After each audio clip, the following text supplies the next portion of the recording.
Anyway, I haven't even blasted off yet because LeBron, I can't believe I forgot to blast off because LeBron Glaze, talking about my personal news, talking about basketball, inevitably went to LeBron Glaze, which of course is a fucking hour-long conversation in and of itself, no matter what happens. And then we talked about the state of the NBA somehow. How the fuck did we get here? It's time to blast off, baby. Let's do it. Watch Oiled Up Man in Thongs this weekend, aka Mr. Olympia. I did. Training the AI with your posts on X. Yeah, I don't really give a shit. Fuck X. Fuck Twitter. It sucks so bad. It was because of chatter compared to Zion. Yeah, what an incredible comparison. I wish I had like literally 1% of his athleticism, which is so funny because like I sometimes will get on Stephen A. Smith talk and he's just like a fucking serial fat shamer. It's kind of crazy. It is kind of crazy to think about because it's like, dude, these people that we make fun of, like even Bronny, everyone talks shit about Bronny, okay? And it's like Bronny would fucking destroy every single person. Like every single person. Like his level of skill is so much higher than the average person. It's like unimaginable. Zion Williamson, again, same shit. It's just this is how you sound like on. Oh, this is my favorite. Bro, Anthony Davis, 3-point shot, mid-range, can put the ball on the floor. He can do turnarounds. He's not even wrong though. Everything you just Dunk ball king Tim Duncan. You have no idea how good Tim Duncan was.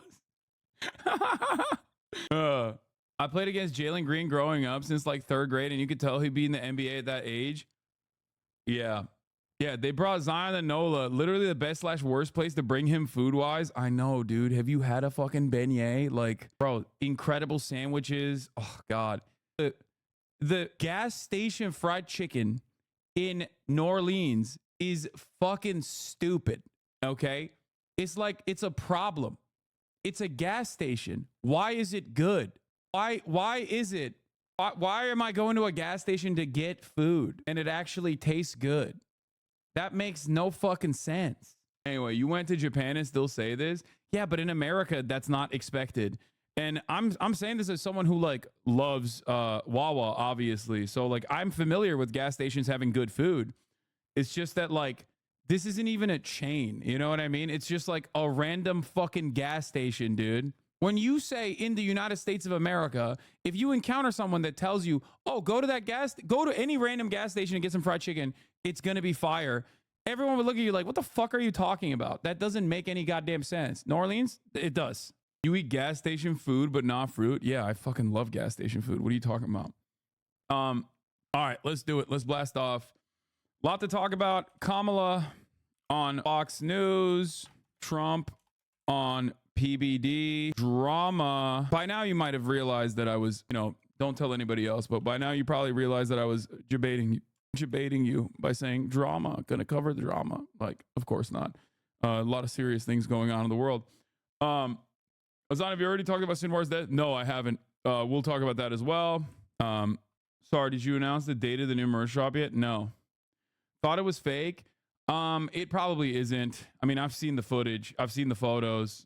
So, but there's actually serious drama. What is the serious drama? Please don't get mad at me for asking. I'll only ask this once since my last 2 attempts got canned. I don't know how the chat moderation works. How is the Yemeni kid not connected to the Houthis? And does it even matter if he was? Not only does it not matter to me if he was or not, it would obviously change the dynamic of the interview if he was, but he is not. They turned Galaxy into a fucking tourist destination. He's just a TikToker. Like, civilians are allowed for, I think, like $1 to go on the ship. So he just like went on the ship and took footage on the ship. I did see the Mr. Beast billboard ad. Also, why would he lie about it? I know. Boy made a joke. You can do a survival week without chicken. He's not wrong. There is the Robert Robertson execution, which is crazy. Well, I guess not so crazy because Texas is slated to also execute another innocent man who is like fairly, I wouldn't say severely, but like pretty obviously disabled. And that was the reason why. I mean, it's a really sad story. I've talked about it before. Anyway, we'll cover all that. America dropped bombs in Yemen last night. Yeah, I saw that. Most people don't know that he isn't a Houthi or have seen his post about respecting Jews. I don't really care. Like, it doesn't matter. First of all, most people haven't seen it, but it doesn't matter. Even if they have, they will just say, oh, he's doing PR. Okay? Like, they have no framework. This dude is not growing up in fucking Galveston and in a suburb or some shit and coming up with these opinions. Okay? This dude is in Yemen. This motherfucker is a 19-year-old in Yemen, dog. What are we talking about? Like, these are some of, like, the level of oppression and struggle that you can comprehend for, like, someone born into a dire situation in the United States of America times 1 million. Okay, what the fuck? Like, motherfuckers acting like this dude is in Naperville tweeting, you know, like, oh, he's not sufficiently, he's tweeting problematic things. It's like, yeah, okay, yeah. You didn't even look at the evidence he provided. What? The drama that your friend is getting harassed every day in his crew? Wait, what? What are you saying? You didn't look at the evidence he provided? I know all the evidence that he provided. I'm familiar with it. Yeah, he's a Yemeni teen with a gun. I know.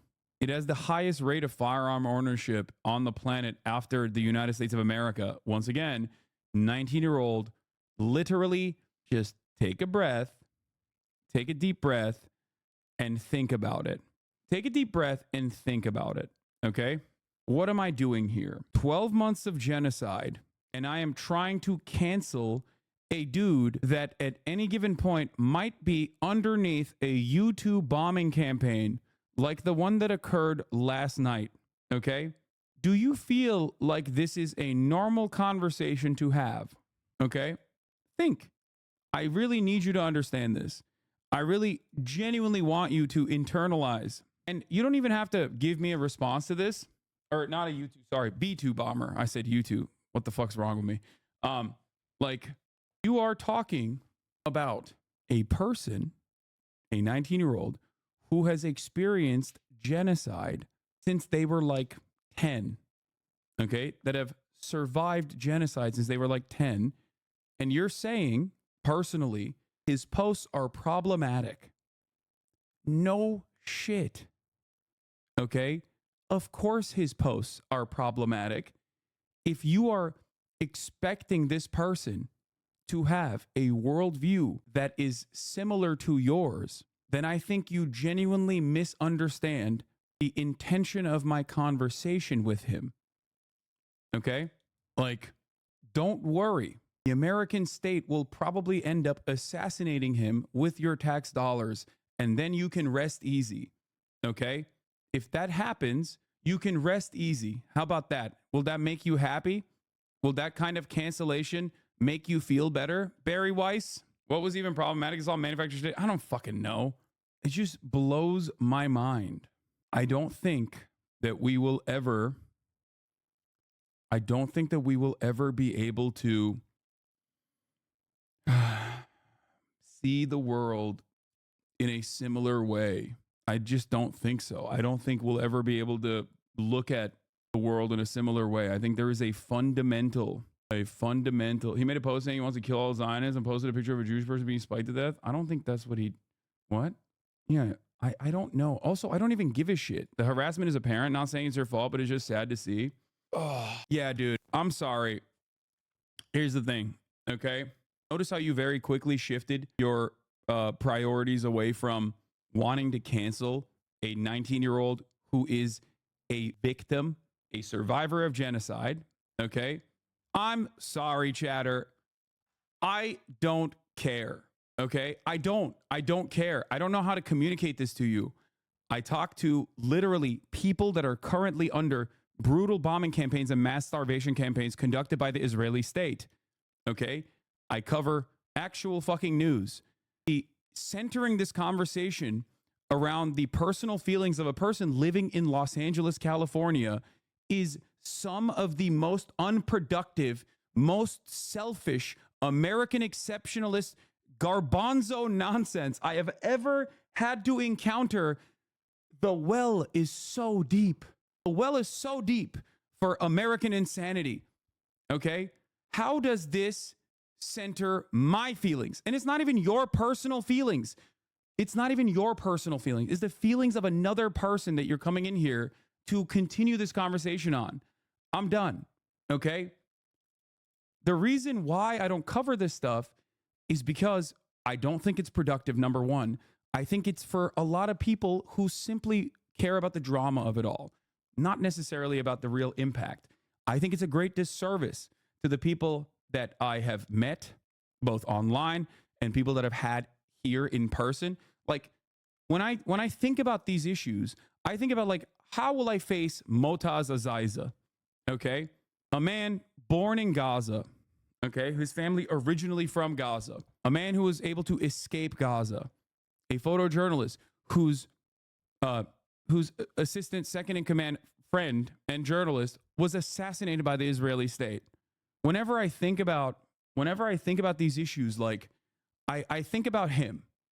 I think about Hossam in North Gaza right now.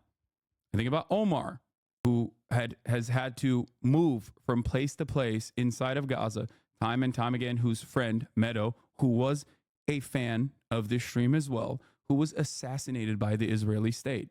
And when I think about those people that are still there, that are still trying to survive, okay, in one of the most unjust acts that a state can enact, and then like your expectation from me is to sit back and talk about like just endless selfish, self-centered drama. Like, how can I make the genocide about me is what it feels like. It feels hollow. It feels like it's a disservice. And I get kind of grossed out when I see my own chatters coming in here to try and consistently repeat these talking points. Okay?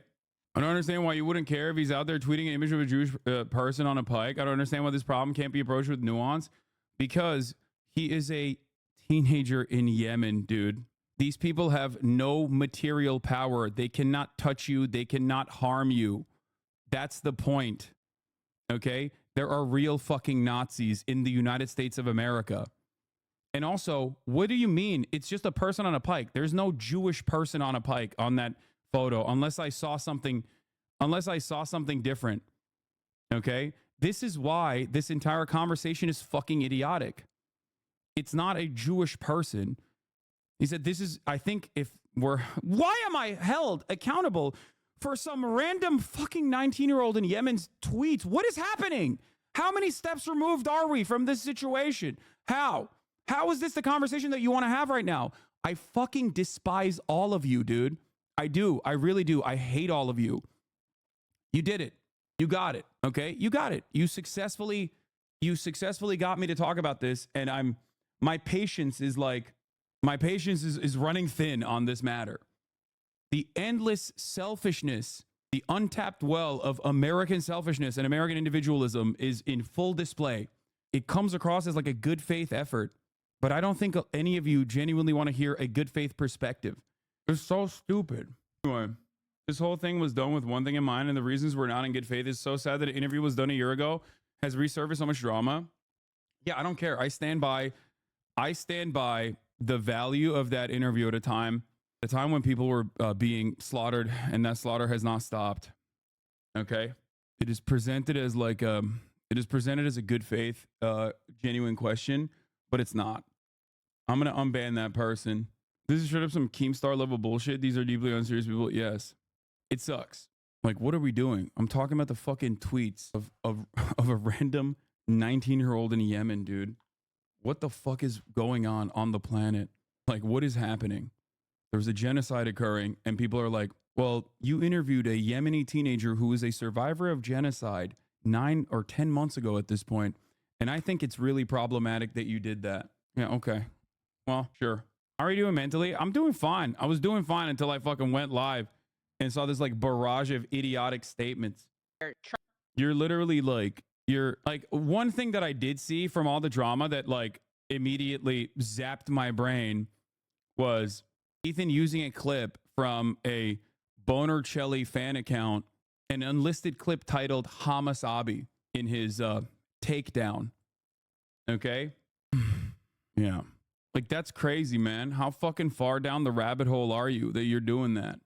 I feel like he basically made you to be the representative of anti-Semitism. I don't think people believe this. I can't, in good conscience, like, look, people have time and time again come after me for a litany of different idiotic things, right? I think it was like Abba and Preach that said that I called him transphobic. That was like unacceptable or whatever. And then they said I was transphobic. And then there was so many people that would constantly come in here and be like, Hassan, you're transphobic, huh? Over and over again. And I think only time causes people to look at this stuff with a different, only time causes people to like truly comprehend what I'm about. I'm just going to keep doing what I'm doing. And I'll just hope that people will be charitable and people will understand where I'm coming from, you know? That's it. Drama. Kamala on Fox News. Trump on PPD. Yahya Sinwar killed. Dave Weigel on later. Dave Weigel be on to talk about Kamala's chances and more. Get in now. Yeah. What would you call a fair criticism? Is there a way to criticize you in good faith? Yes. I think if you, let me ask you this, okay? Let me ask you this. Do you think that like me signaling to my community to be anti-Semitic is a fair criticism? Or do you think it's like insane? I think it's insane. Maybe we're of two different minds here, but it's abhorrent. It's completely unacceptable. I've never allowed it, and I will never allow it. Like that's it. And I think his own community is still very much upset at him. And I don't think that like it's something that I don't think that he understands. Like not every single person that's upset at him is like a fan of mine. I was live yesterday. I wasn't talking about this shit. And I saw some of the comments before they disabled the comments. Like I saw people with the screenshots of the comments, all the top comments are like, dude, what are you doing? Like I'm saying this again. And I said this yesterday. It's not that you boost anti-Semitism, it's that you let it run with the community and the mods. I do not. Okay. A lot of the anti-Semitism allegations is repackaged Islamophobia. That's it. And Islamophobia is permissible. Ironic because I think that was a clip that he used as well, saying that anti-Semitism is unacceptable, Islamophobia is allowed, is what I said when talking about like what people consider to be permissible and what people don't consider to be permissible. It's just like, what do you want me to do? Bad faith generalizations off of like short clips that are completely antithetical to my worldview, like completely against everything that I stand for. Get the fuck out of here. For years and years and years, I have a problem with Zionism. I've never had a problem with Jewish people. I've always, and will continue to always defend Jewish people against anti-Semitism. Zionism, especially when attached to the actions of Israel now, being claimed as like a thing that all Jews believe and respond to positively, with this like vague, constantly changing, constantly shifting understanding of what Zionism actually is inherently anti-Semitic. The idea that Jews are a monolith or are of one mind on this issue is anti-Semitic. Zionism is not Judaism. I don't care. No matter how many people try to tell me like, oh, well, my lived experience shows that it actually is. And I don't care. If you define what Zionism is, I feel so many of the misconceptions could be cleared up. No, because I have a million times over. I kind of just did just now. Zionism is the belief that Israel, in the area that it is, has to exist as a majority Jewish ethno-state. That's it. I have explained it so many times over. Just like I have shit on anti-Semites a million times over. It's ridiculous. The thing is that people disagree with your definition. Okay, who cares? First of all, who? Like, what do you mean people disagree with that definition? That is what it is. You can agree with it. What is this? Oh, you want to make it so Israel isn't a Jewish homeland? Where is my wife who lives with me in Beverly Hills in California? Where's she going to go? In the garbage? In the toilet? Do you just want to kill her? Yeah. I don't know. Maybe she's going to go where she is now. It's not even, it's funny because I don't even think he was talking about he led the situation. I think he was talking about fucking how like Yeah, this is clip chimped. I think this is literally about how the common trope that people write about on like Forward magazine and shit, like the idea that like I'm under threat in the upper west side or the upper east side, like, and then there's like articles being written about like how I saw a Muslim man or like a scary brown guy. It's funny because again, Felix is, which is not Israel. yeah, this is like, and it's it's clear what he meant in the context. He just clipped that. I agree, but people are stupid to refuse and believe it. Okay, if you agree with my definition of Zionism, which corresponds to material reality, but then your counter to it is that, well, other people don't. What do you want me to do? Do I allow any kind of reactionary hallucinations to go on in this? Do you ever have this expectation of me on any other issue? Republicans hallucinate a reality where gay people and trans people are constantly grooming your children to fuck them. Do I entertain that? No. What the fuck do you mean? Like, what do you mean? I do not entertain reactionary framing on issues, okay? Zionism is inherently reactionary. It is fascist. If you understand, I mean, this is from 2021. Stop conflating Jews all around the world with a horrific, violent Israeli occupation. You are being anti-Semitic when you claim that all Jews are a monolith in their unconditional support for a far-right, ultra-nationalist, ethno-state government engaging in war crimes. Listen, if you were white, this conversation wouldn't happen. I am white, just not white enough for some on this issue. Every other issue that I talk about, I don't get hit on like this. This is the one issue. Majority report agreeing with you. The term Zionism can sometimes encounter issues because there are many Jews who identify with the term for reasons of upbringing or whatever and fit with the Einstein version more or less. Jewish community and pluralistic Palestine. Yeah, that definition Einstein didn't agree with either and recognized was wrong. Einstein would now be considered an anti-Zionist with his attitude about what the nation state project of Israel looked like early on. That's the problem. Okay, you can't just like assume that this is something that it objectively isn't. It's like saying, well, I don't know, a lot of people grew up with the understanding that Israel is a democracy. Okay, I don't care. It's not. What do you mean? It's a ridiculous thing to be like, well, sorry, social conditioning actually is more important in this circumstance. Well, it's not. It's not the truth. What do you want me to do? Fucking lie to you?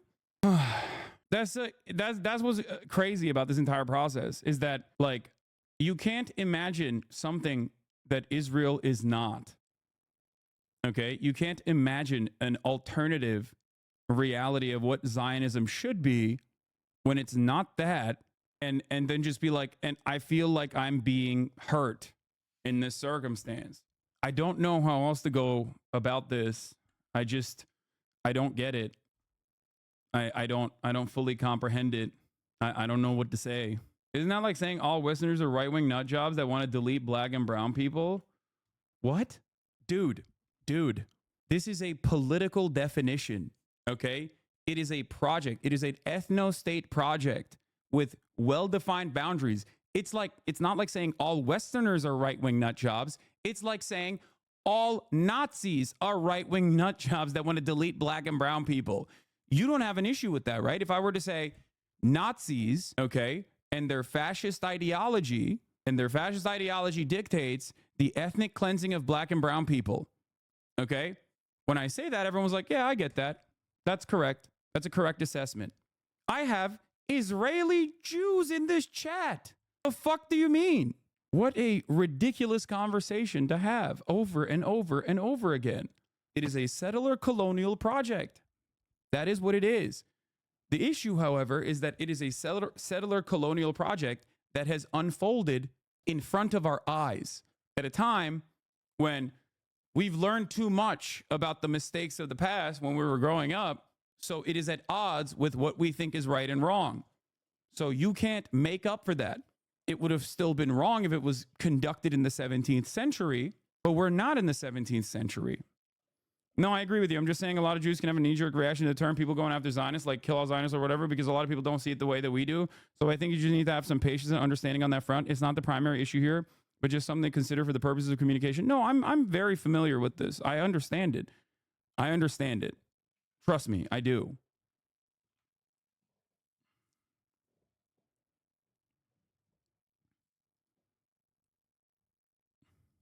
The first instance of this stuff I saw was when, like last year during his first dust up with you, when he did that thing that like all these guys do, where it's like they live in America, their families live in America, they'll never fucking move to Israel, and in fact, one of their family members moved from Israel because it actually sucks to live there. Bro, they're making him. Bro, he's posting like he's got barred from Columbia campus, dude.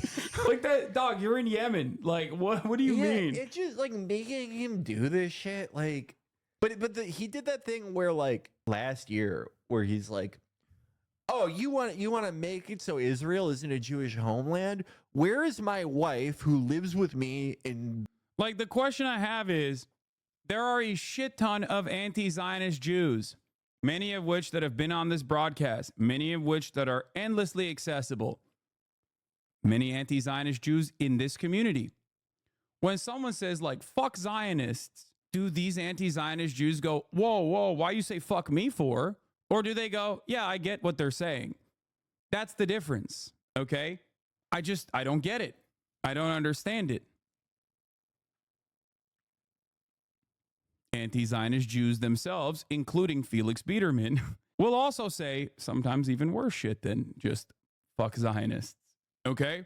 This does not mean that there aren't bad faith actors that try to masquerade as pro-Palestinian in an effort to funnel a lot of anti-Semitic agitative propaganda.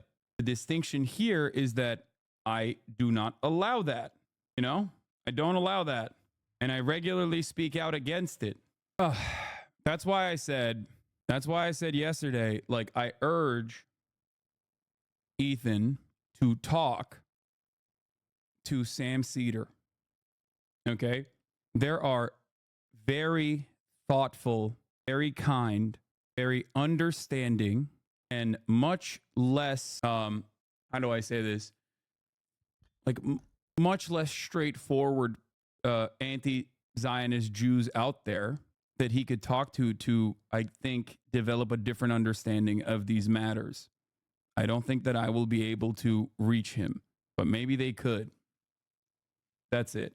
Like, because the reason why I bring up Sam Cedar is because, well, not only is he my uncle, okay, my real uncle, and not my fake uncle like Jank, but also because I think he is an incredibly thoughtful person that will broach the subject with a lot more charitability than someone like Felix will. You know what I mean? Gabor Mate is another great example of this. I just don't think that I can, I'm gonna be honest, like, I just don't think that I can, like, penetrate the hardened position that he has. You're a Muslim terrorist defender now? I mean, I have never stopped being a Muslim terrorist defender. My name is Hassan in America post 9/11. Like, what do you mean? Felix Dome got it. I love Felix. He is brilliant. He's hilarious. He is my goat. He is not as tactful as others. Felix is an anti-Zionist Jew for, many decades at this point. You get a little bit more hardened, I think, over time. And, the way that you approach the subject matter is going to be less tactful. How much do you weigh at the moment? Like 225 probably. How do I get there from 320? Work every day, baby. Work every day. Put your best foot forward, one step at a time. Time will absolve you per tradition. Yeah, but it sure sucks while you're living in it, Not that it fucking matters. I saw something online on my subreddit, actually, that I wanted to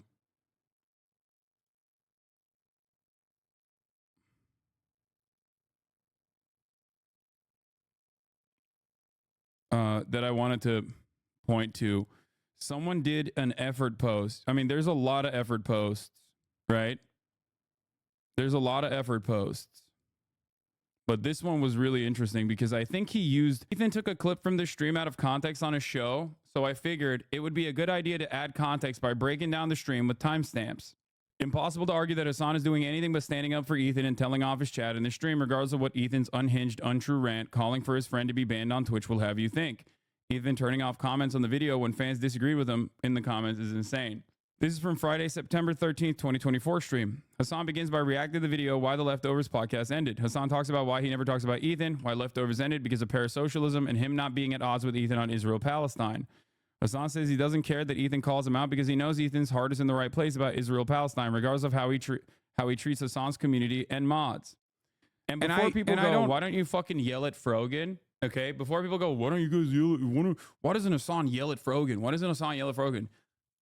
You think I'm going to fucking turn around and be like, hey, this hijabi Muslim woman who is a content creator herself, who's constantly getting fucking serially harassed by Islamophobic monstrous pieces of shit, whose family is still in Lebanon, you know? You think I'm going to be like, hey, I know Israel is like, I know that Israel's bombing your fucking village and you're getting harassed endlessly, you know, but it's really fucked up. Like, I think it's ridiculous.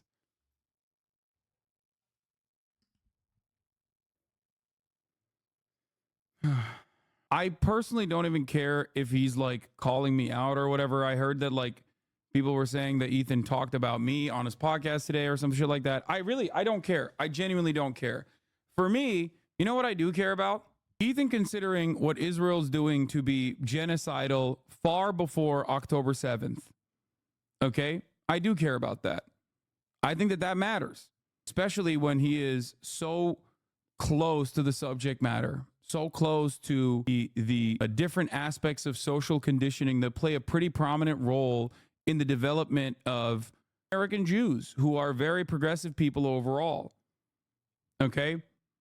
I don't like, do you feel like I'm like regularly, do you feel like these are the statements of a person who's like regularly and routinely fucking directing harassment his way to him and his family?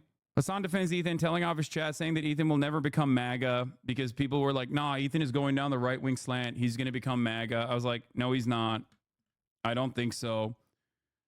Anti-Semitism is abhorrent and completely unacceptable. I've never allowed it. It is my red line, obviously. He went from crying about dead passing babies to calling you Hasanabi, shaking my head, sad to see. Hassan says when he looks back at Leftovers, he's happy that it happened. Hassan supports enjoying Ethan's content even when people disagree. Stark tone difference from Ethan and saying Hassan should be banned on Twitch because of how Hassan's content makes him feel, don't you think? Hassan says that he got the feeling that Ethan thought Hassan was trying to turn the H3 community against Ethan when Hassan was instead offering more charitability and banning chatters who came into the stream to shit talk Ethan and cause drama. Hassan defends Ethan's character even when Ethan gets too passionate, flies off the rails because ultimately Hassan thinks Ethan's heart is in the right place. Hassan says Ethan is 90% of the way there on the correct stance on Israel-Palestine. Hassan says, please point to the anti-Semites in the chat so we can ban them. Says anti-Semitism is banned in his community. Here's the problem. When you're already operating under the mindset that like I am allowing anti-Semitism to fester, you can probably look at this situation and go, oh, he's just covering his base. Except there's never been a moment where I've thought that like anti-Semitism has been appropriate or acceptable. I've railed against Nazis my whole fucking career. Been doxxed, harassed, swatted, family members fucking harassed by Nazis. Hassan tells Shadow to shut the fuck up, that he hates that they don't care about his well thought out opinion. He hates how they call Ethan a Nazi, why he hates covering drama with Ethan, and that he knows that people will still spin his opinion to prove his community is anti-Semitic. Hassan goes off on chat again, calling them crazy, telling them they can't be normal, saying it's not D-Chatter's cosplaying, but rather people who he say is not sufficiently leftist. If I ever catch someone talking maliciously about Gila, I will ban you. You're an unhinged psycho. Permanently bans chatter talking bad about Ethan. Hassan correctly predicts that a reasonable take on the issue will not get clipped, but instead an out of context take will be by a certain community. And that's exactly what happened. I'm trying to be my most best faith, honest self. I promise I have family in Israel and lost so many friends and connections from advocating for Palestine. I don't live in Ohio and I don't have an issue with anyone at H3. I think Ethan should just know better and give you and your community a sliver of grace you award him. Yeah, I agree. No, I don't disagree with you. It's just that this very reasonable take that you just mentioned is not going to make it to the fucking supercut that like Boner Chelly's fucking genocide loving community is salivating to make. No one is going to hear this. They're only going to see the fucking random dipshits in the chat being like, this guy's a bloodthirsty Zionist. Oh, fuck you. Okay. You salute soldiers over time. You see them always. And that's exactly what happened. I correctly predicted that as well. And here we are. I pre-watched that. Hassan identifies someone posting the H3 subreddit as a Destiny fan, LSF stalker who's been clipping him for 5 years. From Ethan's podcast, Hassan correctly predicts that all of these will come to the All of that will come from the situation is drama that turns into drama content and says that his audience is annoying and doesn't listen to him. Hassan correctly predicts that random chatters, unnecessary chirping messages will be twisted against them. Ethan showed them on stream today. Hassan rage quits on chat, explaining that how they're acting is why leftovers ended, asking his chat to focus on what matters and will advance the cause of a free Palestine. Just felt this VOD / response from Hassan deserves a voice because Ethan didn't mention that Hassan defends him and tells off his chat about it. So if you're coming in here from, fresh off the heels of like watching, this is one like 1 hour time frame from one singular VOD. Okay. If you're coming in here thinking like, oh, well, I watched a fucking 2-hour character assassination. I've been following you for years and years, but I'm really shocked at your position on these issues now that I've seen this fucking VOD, or Ethan's coverage over how I let anti-Semitism fester in this community or some shit like that, or I'm giving like mind control powers over to my audience. I'm like constantly signaling to them secretly with secret messages. I hope you understand that that is not the truth. And you are being you're being a sucker. That's it. Not only are you being a sucker, you're being a sucker in a really silly way in the midst of a fucking genocide. Okay? So he's not lying about experiencing harassment, but he's totally neglecting the truth that is not encouraged by Hassan or that it's the norm of life. His brain is broken, is sad. Like, I'm sure he's experiencing harassment. Of course he's experiencing harassment. I haven't stopped experiencing harassment since October 7th. Everyone that has any opinion on this is going to get shit on. I get shit on by people who are pro-Palestine who say I'm not sufficiently pro-Palestine. I get shit on by everyone who's pro-Israel and get called a fucking extremist Nazi who is always, who is anti-Semitic and is always like fucking hyping up terrorists nonstop. The difference is when you say that about someone who is not pro-Israel, it sticks. There is a mainstream narrative surrounding this sort of thing. That's why the college campus protesters, regardless of their Jewish background, for example, were considered to be in the pocket of Hamas and the IRGC. That was a real narrative in the media, right? The balance is entirely slanted in mainstream discourse on these sorts of issues. That's it. This whole thing reminds me of the I consent meme format. Hassan Hamas, anti-Semitism is not tolerated here. Jewish community members, anti-Semitism is not tolerated here. Non-community members, sometimes not even Jewish, anti-Semitism is rampant. Yes. You probably just need to bite the bullets of what? Bite what bullets? Just stop covering Gaza. Stop speaking to the humanity of the victims. Just bite the bullet on the Tim Houthi kid. Why? Why would I ever in a million fucking years turn around and take accountability over the fucking tweets of a dude in Yemen who could be killed by American bombing campaigns that are happening in his fucking neighborhood every goddamn day? What an insane, like, listen to yourself, okay? Listen to yourself. Listen to yourself. There is no bullet to bite. I'm not going to ever cave or capitulate to an insane set of standards, an insane set of expectations. Yeah. If I did something that was fucked up by my estimations, I would of course apologize for it. I have time and time again.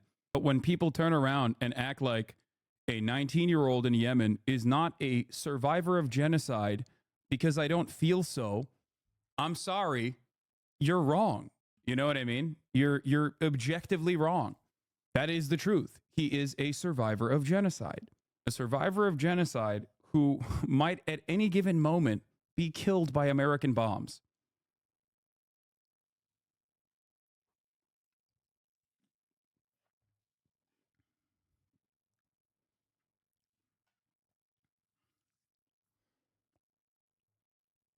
No one cares in the media interviews an IDF soldier who says to level Gaza law. I know.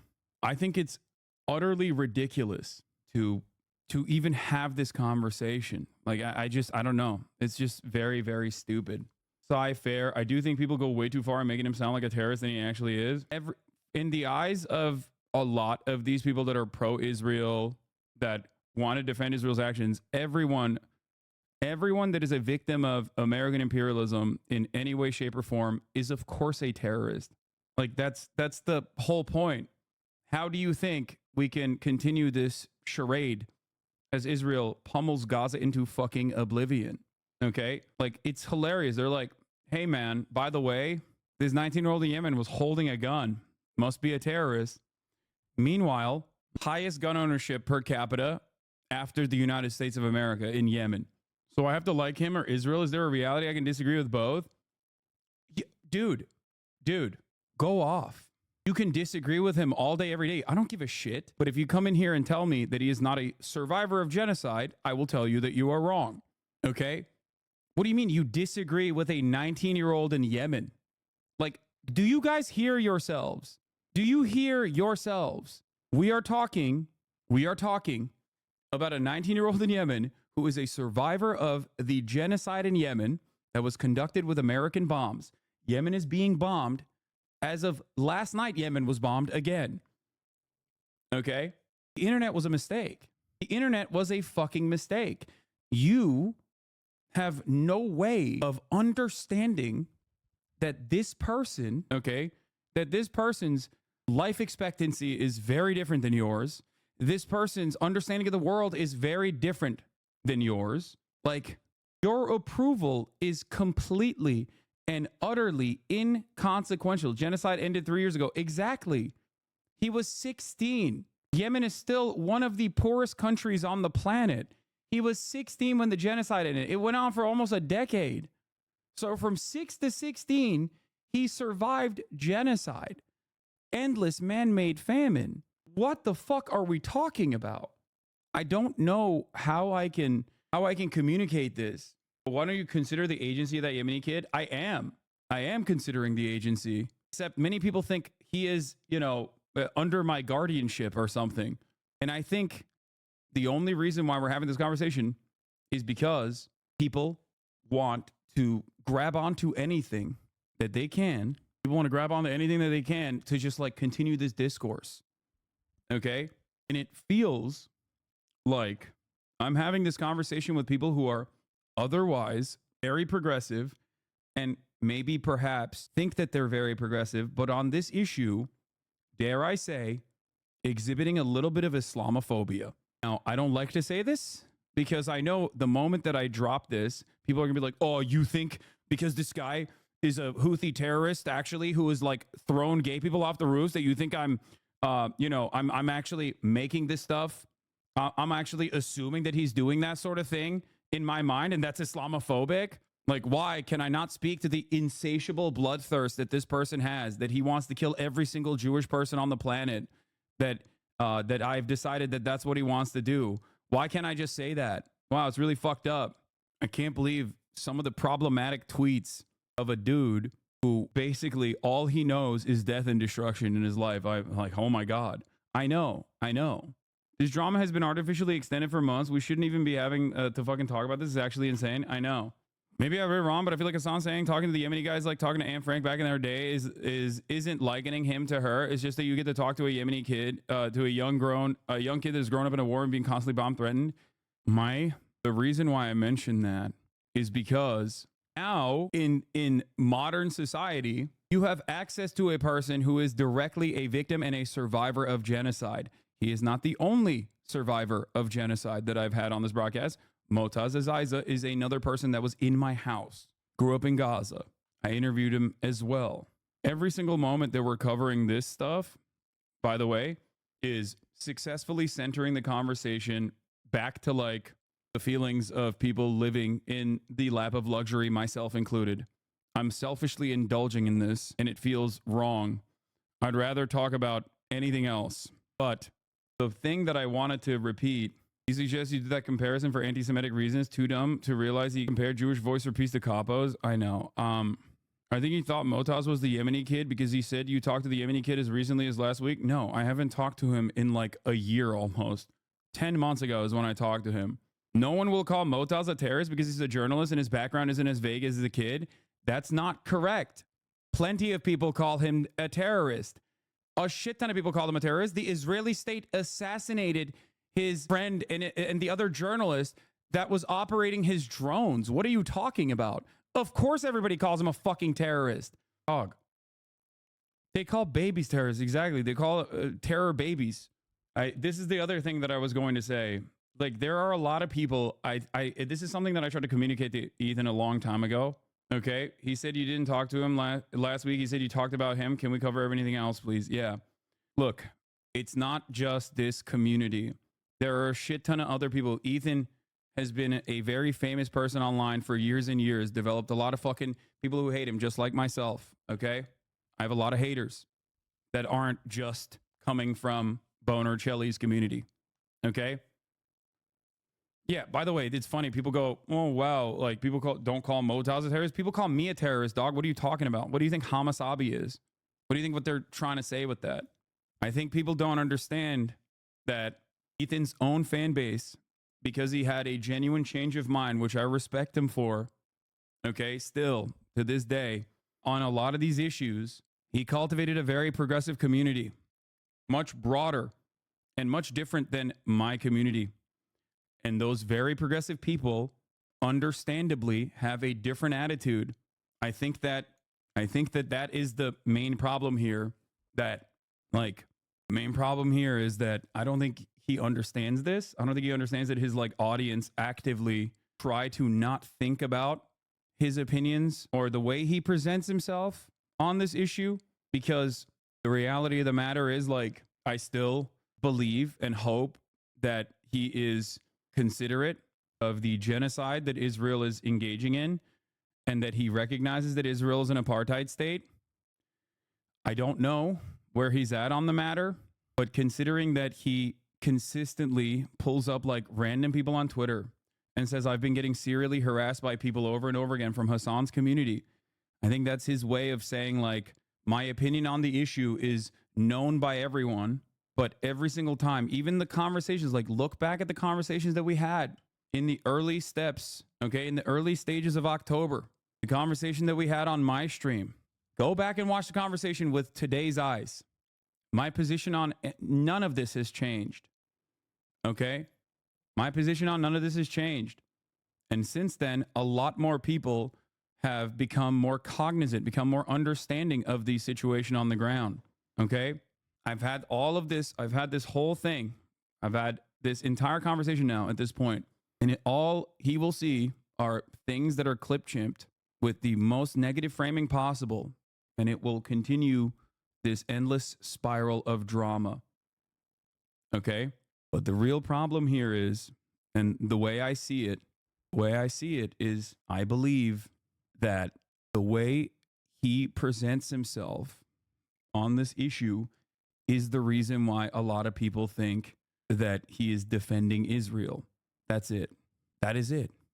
I can't do anything about that. I have tried to explain this to him publicly, privately. That was the thing that got clipped out of context in our conversation, the last conversation that we had on camera. Okay? If you recall, if you go back and watch that conversation that we had about Jewish Voice for Peace, all this stuff. Okay? Let me see if I can find it. Where is it? It was on my, it's on my YouTube. Something I said back then that got also clipped out of context is still very prescient. Okay? Let me see if I can find the video real quick. And then I'm going to move on and we're going to do regular news coverage. Okay? Thoughts on Jackson Hinkle's support for Palestine? He's a charlatan and has said anti-Semitic shit. He's just a right-wing nut job who is a unique opportunist in the grand scheme of things. He's just he's an opportunist, he's a grifter, but he certainly is a unique one in his approach. I mean, he's a fucking MAGA communist, you know? Where the fuck is why can't anybody send me the fucking clip of me and Ethan having a conversation? Okay, this is not even dude, you couldn't find it on my own fucking page, god damn it. There was a part in this conversation that was clipped where I was like, look, I can't control how people feel about the way that you present yourself on this issue. If you recall at the time, people clipped that out of context to be like, oh, I can't control my own community. He's saying, oh, I can't control his own community, when he's demanded other people control their community. What I was saying in that situation is, I have done everything I can to control my community. I have regularly, with regular frequency, yelled at them. Okay? You edited that part out of your upload, I think. I gotta go soon anyway. My throat is fucking killing me. Okay, well, I'm sorry. I think that I think that people are too quick to jump to conclusions, especially because of the prevalence of certain talking points that they hear that they immediately go, "Oh, it seems like he's defending Israel." In the same way that people look at me and say, "Oh, you don't care. You love Hamas. Like, you must love Hamas. It's very obvious that you love Hamas," over and over again, despite the endless condemnations that I deliver. I feel that and talk about the brutality of it. It's just people are very black and white on the internet, and they want to put you in a neatly defined box that says you believe this, and I think that you believe this, and you're sneakily and cynically and talking against this other position.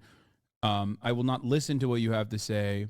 I simply am going to perceive you a certain way and go along with it. At this point, this was all the way back. This was on November 9th, right? When we were having this conversation, the point I was making was, listen, dog, when you say from the river to the sea is actually anti-Semitic, and then I try to have a conversation with you about how it's not anti-Semitic at all, and I try to describe to you an emancipatory slogan, and then I tell you it's kind of like it's giving all lives matter when someone says Black Lives Matter, okay? Then, of course, people are going to think this way, okay?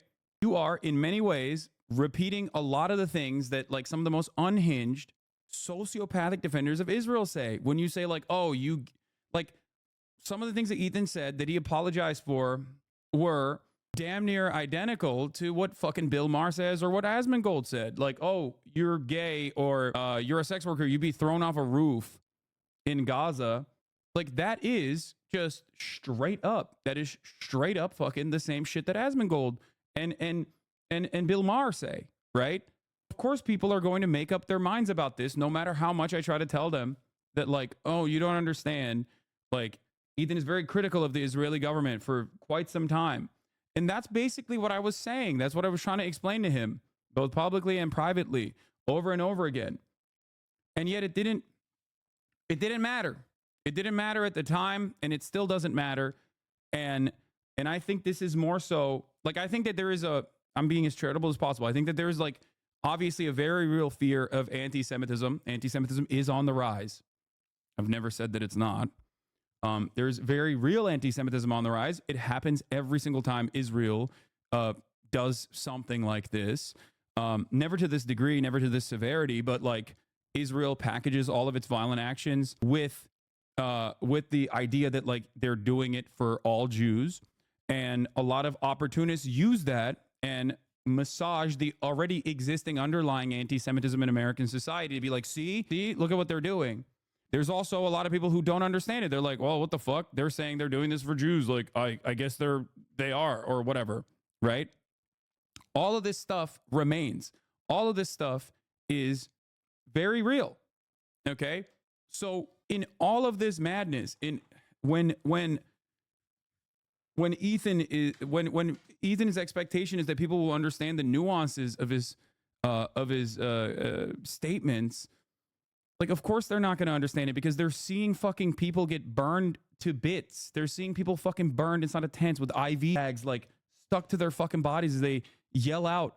Like, they see the cries of Palestinian people every day. They see Gaza getting pummeled every day. They see Lebanon getting pummeled now.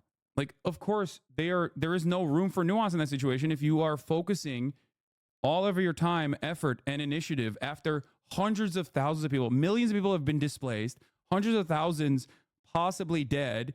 We know directly from Israeli fire is like 45K over the course of 12 months, 2,000 in Lebanon that we know of thus far. Like, yeah, people are going to keep hearing you say, like, oh yeah, the war is really traumatic and it's really devastating, but also I'm getting attacked. I'm getting attacked relentlessly by random accounts on Twitter, or I'm getting attacked relentlessly. Like, what the fuck is going on? Like, this is unacceptable. Like, people are going to lose charitability to your position over and over again. Okay?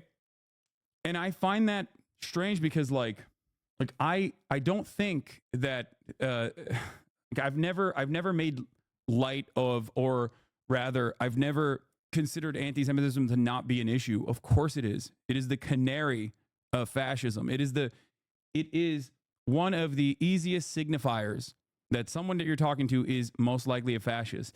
And that dynamic is changing now. Even it's getting, anti-Semitism is becoming significantly more prevalent as Israel packages all of its violent actions as though they are doing it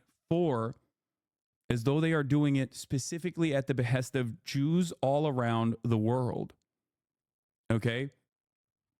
This is why I say Zionism is inherently anti-Semitic. So if you don't take a side, you get banned law? What do you mean? Where? This is it This is what you're looking in for? Israel. I agree. I think that people are too quick to jump to conclusions, especially because of the prevalence of certain talking points that they hear, that they immediately go, oh, it seems like he's defending Israel. In the same, that's it.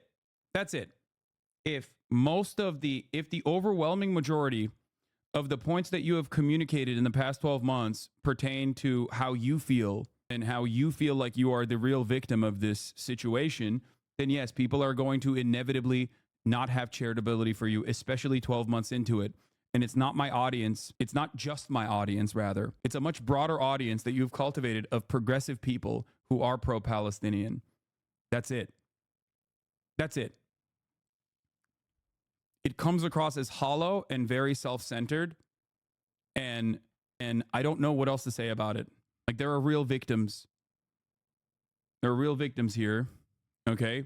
And the irony of it is that, like, I rarely talk about, I sometimes do, but I rarely talk about, like, the harassment that I receive from, you know, virtually every single fucking person that's pro-Israel, or even just people that are, you know, Islamophobia lovers overall. Okay? Because ultimately, it happens to all of us to varying degrees, but I still understand that there is a much higher purpose here. Okay? I don't think that, like, Twitter discourse and people being like, Hassan loves Islamic fundamentalism, okay, is as significant in the grand scheme of things as, like, the slaughtered children, tens of thousands of them, lives cut short. That's it. It's hard for me to have a serious conversation about this because it comes across as insanely selfish. Okay? I don't know how else to talk about this issue. Totally agree with you, but these freaks are going to just say you're deflecting his criticism. I don't care, because I think his criticism is wrong.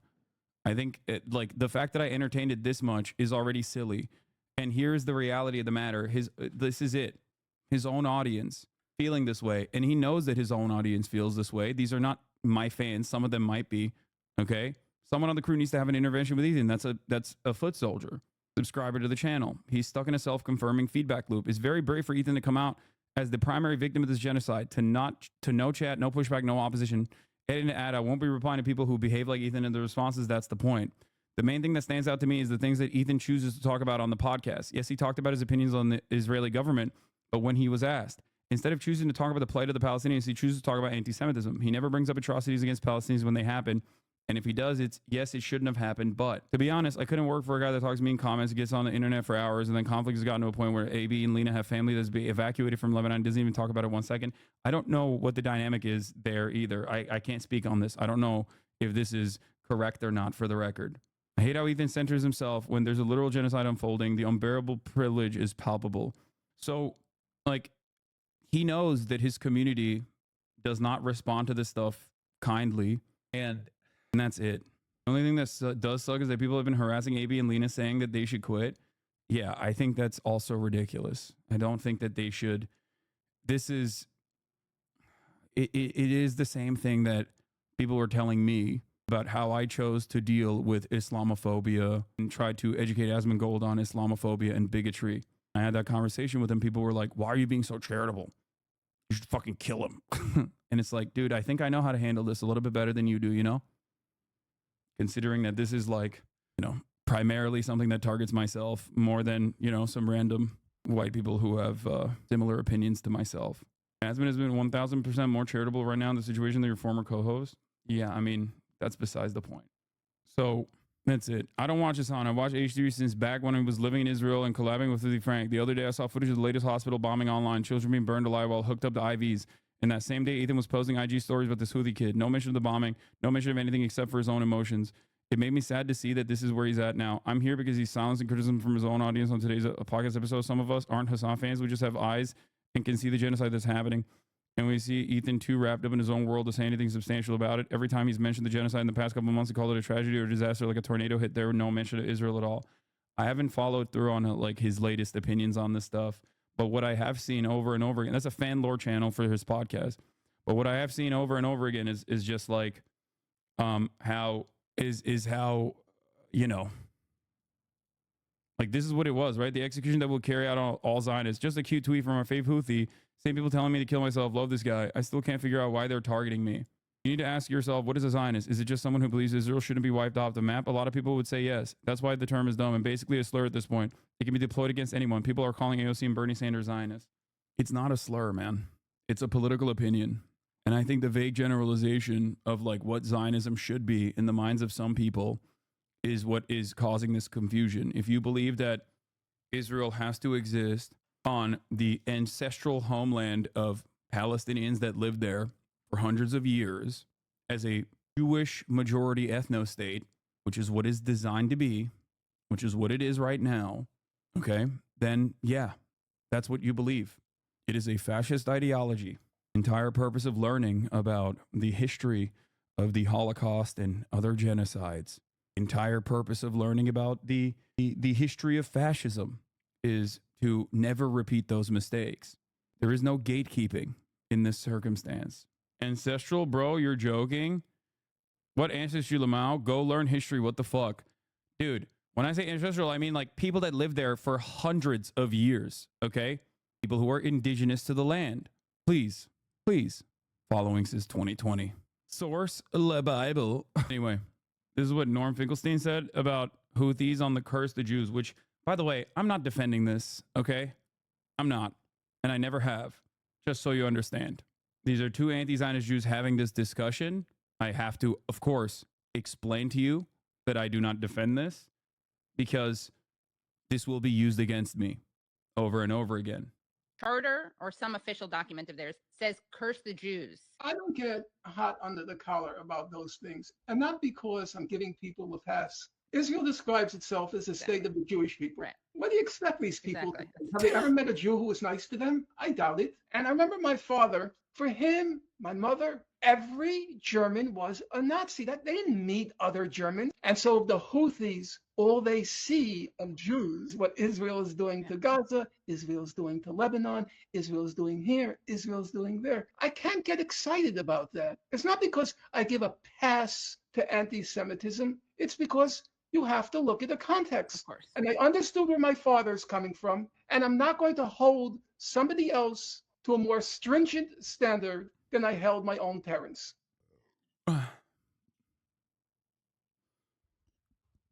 Wait, so what's your issue with his take? No, I understand. I think that's where it's coming from. I agree. In before Ethan screenshot in chat saying, "See, look, all the anti-Semites when it's just political analysis." Yeah.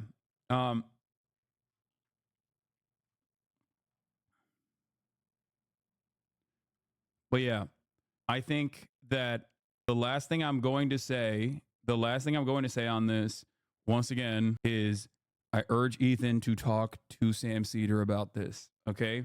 I think Sam Cedar can offer him a fresh perspective on the matter. Okay. That's it. A majority report subscriber was says, complaining FYI, about Hassan you. has been doing worse than Apologia for groups like Hezbollah and Houthis in his reaction to Zionism. I mean, I don't know what he said, but I really don't care. To be honest, I find the like safe, cozy, rich white people in America picking apart the ideology of resistance groups. Yep. Like, there's nothing to me that makes me want to like scream more. It's the height of privilege, and it's just such Western chauvinism. So I support Hassan 100%. I think it's great that he had that Houthi kid on back in the day, and we should be understanding more why Houthis, Hezbollah, all of these folks are resisting. Yes, and honestly, I'm like, that's what Klein is like. What he was saying there too, Ezra Klein. Like this, just like reflexive characterization of Palestinians or Arabs as just savages is disgusting, and it's widespread and shared on the Democratic and Republican side. And liberal Zionists are going to have to confront their own racism. They're unwilling to. You saw that in the. Yes, I think Emma is correct.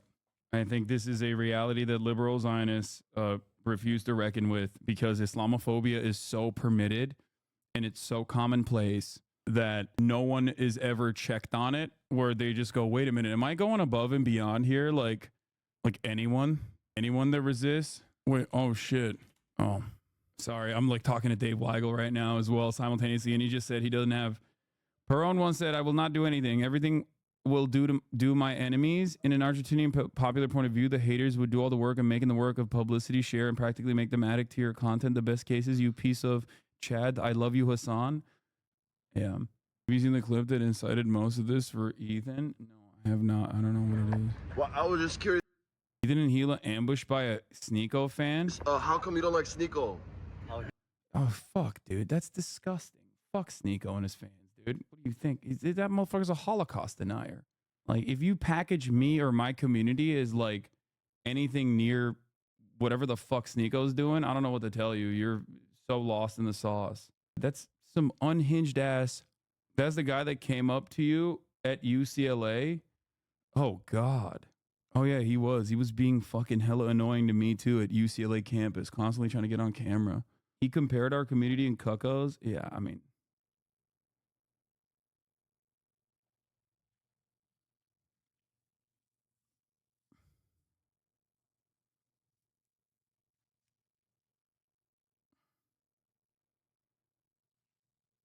How do chatters know this? Because we have a lot of crossover fans. That's what it is. I think that's the reason why they know this shit.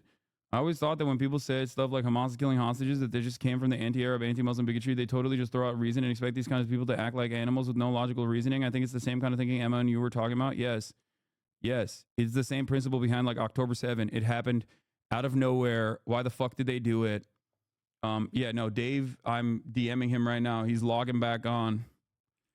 And do you think you can get Ta-Nehisi Coates and Norman Finkelstein on at the same time? I can't even get fucking Ta-Nehisi Coates on yet. I'm trying. He's a bit of a boomer. Ezra Klein clip. But yeah, these I'm are waiting. I'm resistance waiting to groups. bring him on right and now. Picking apart what they believe. I mean, it's just it's as if it hasn't been massively influenced by the. You shared Norm's perspective on curse the Jews. Can you expand on your own? No, I agree with Norm. Like I think that I've said this before. Anti-Semitism is unacceptable across the board. This is not a justification for it whatsoever. But a lot of people make the mistake, and I've talked about this quite a bit. A lot of people make the mistake of thinking about like Nazi Germany anti-Semitism and then immediately rationalize it or immediately neutralize it as like Arabs and their opinion over Israel is anti-Semitic in a similar vein. And I think that is incorrect. A lot of first of all bigotry is learned behavior in general, and all bigotry is unacceptable across the board.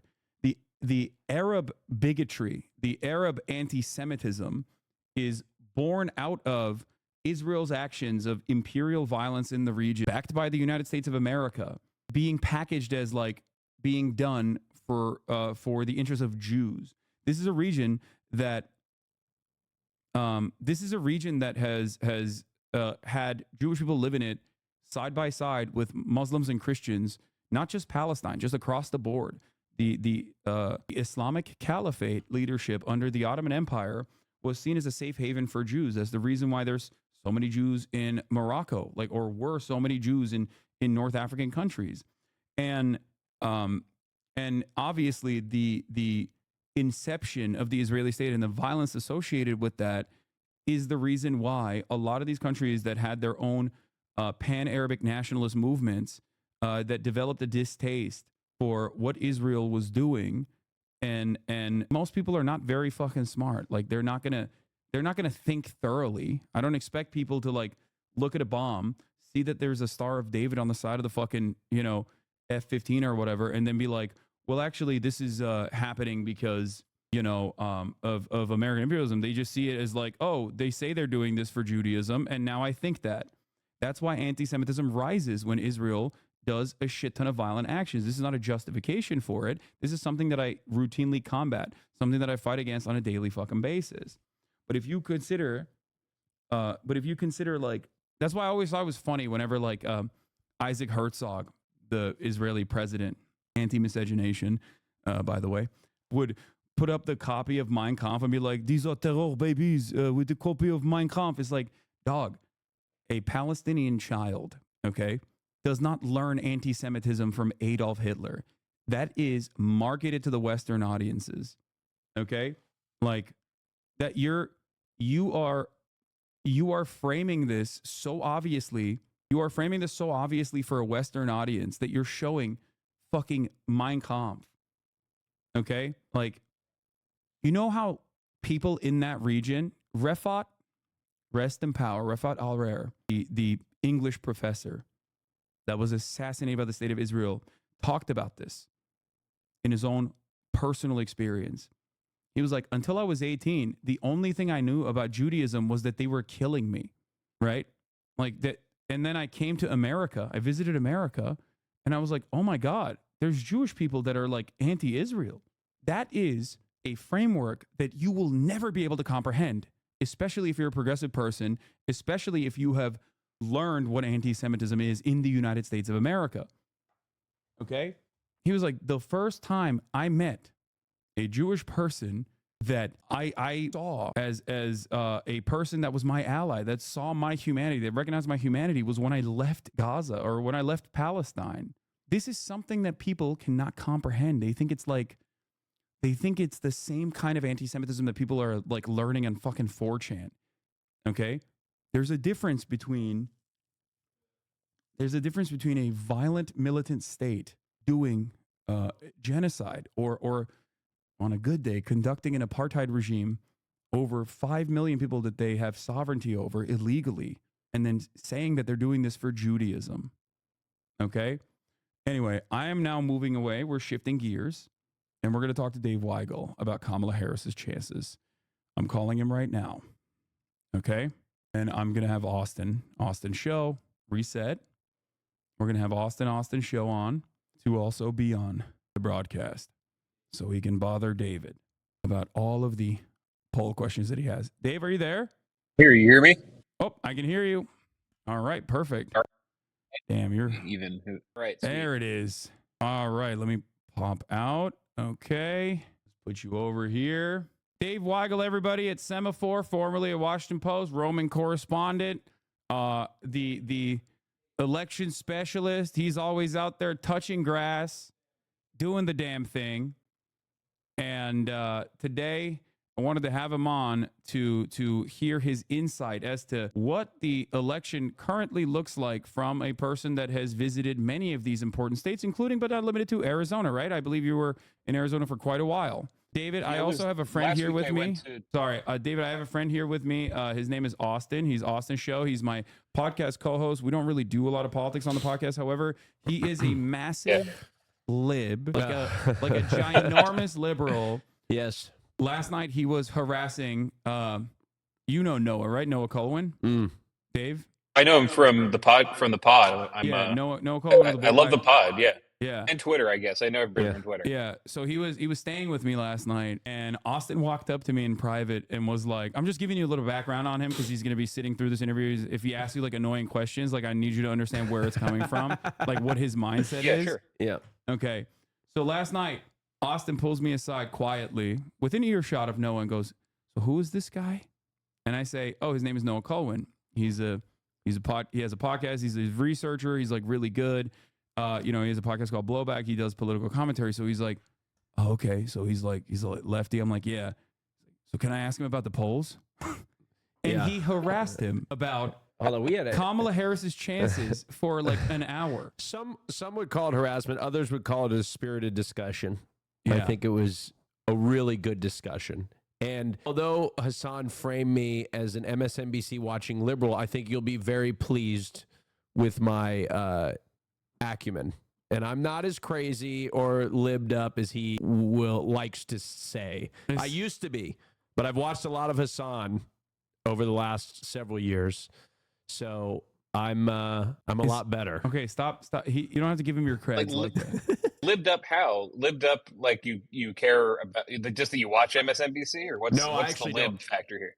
No, I okay. Lived up in the sense that I used to watch a lot of MSNBC, and a lot of my political Oh, takes okay. were that of a viewer of MSNBC or CNN. When I watch MSNBC now, I'm I look at it with a whole different perspective because I see. take things with a little grain of salt, knowing where it's coming from. But yeah. I'm more. Yeah. Go ahead. Sorry. I was on his 2020 Oh, I just wonder if you were streams. like Mueller's about to get Trump, that kind of thing. No. Like Trump's going down today. That sort of No. No, there's levels to it. He's not that. No. Like I don't know.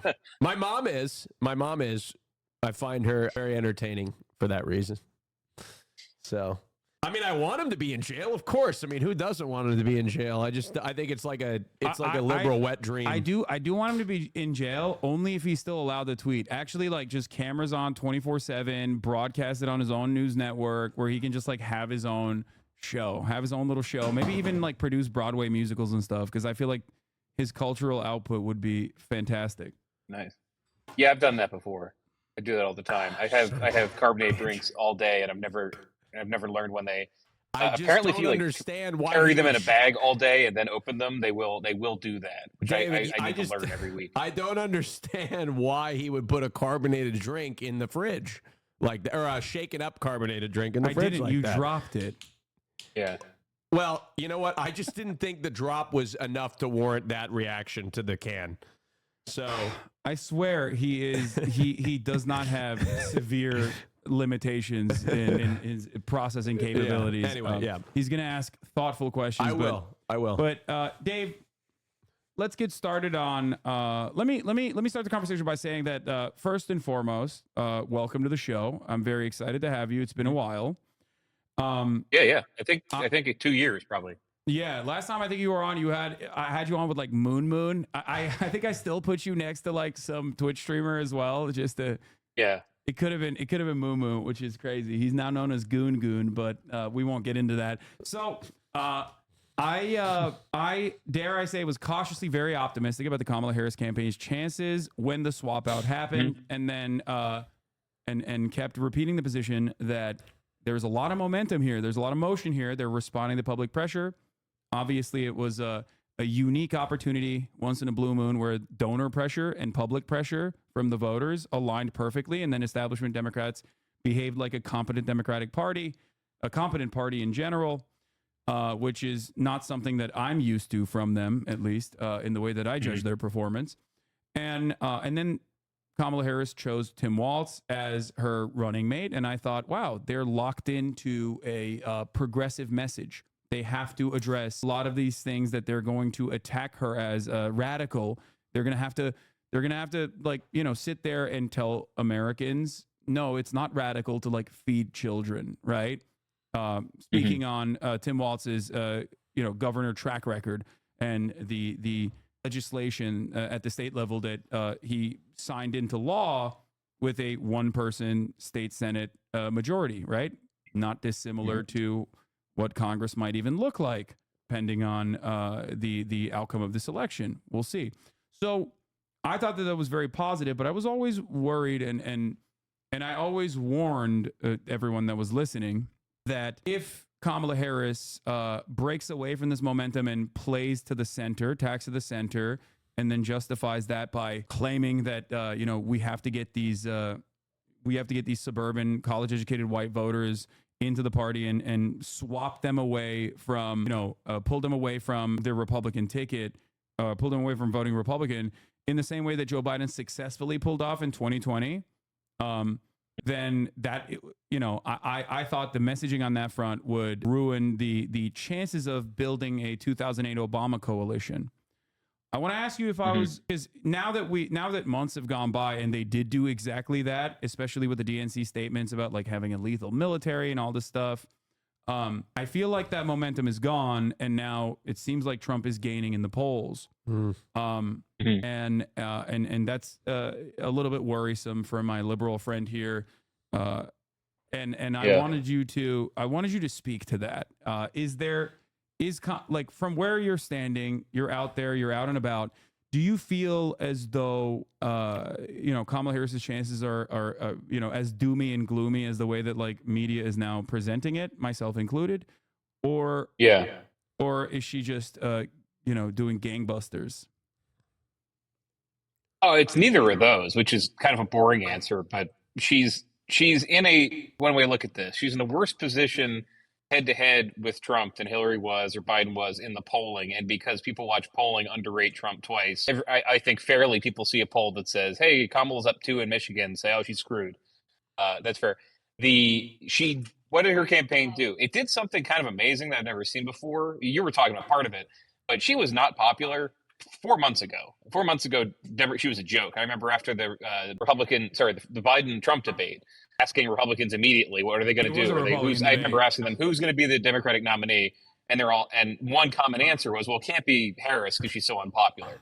And they made her pretty popular. If you look at the polling now, she's got, or people who criticize her, but she's at 90-something% of Democrats, does pretty well with independents. She's getting some Republicans. Her favorables are in some swing states, like most of the Midwestern swing states. I saw one, North Carolina, they're 50-50, which is crazy. They were 30% in the same places before. But Trump has had these stubborn issue leads where people think on 3 things, basically. They think on immigration, on the economy, and this is the one that's probably maybe the most fun or dangerous to talk about, on Israel and foreign policy. They trust Trump more than her, and nothing has changed that. So the Trump campaign's run a bunch of ads, and super PACs have run a bunch of ads. Elon Musk came in with some of this. You saw reporting once you had to reveal who was behind these PACs, $200 million in ads that helped this Trump message. And they've been consistent. They're saying, we're going to change the subject from things that Harris might be pretty good on, or at least voters think she's good on, and we're going to say migrants, chaos. Footage of every ad. If you're, Alex from the Clockwork Orange, and your eyes are pulled back looking at the imagery, it's the plane taking off in Kabul, people falling off. It's migrants running through a fence. It's, I guess, a family looking at their bills going like this, or maybe at a grocery store doing the same thing. Maybe you're holding a grocery, so you're going like this. But you know what I mean? Just the ads are all on those themes, and that's done some damage. So there are voters, like in 2016, a little bit in 2020, that say, oh, I like Kamala Harris, but I'm worried that she can't get in there and turn things around on the border and on the economy and get peace in Israel. And Trump can, because I feel like these weren't problems when he was president. That's my very simple view of the election. Yeah, again, based on going places and talking to voters and finding them.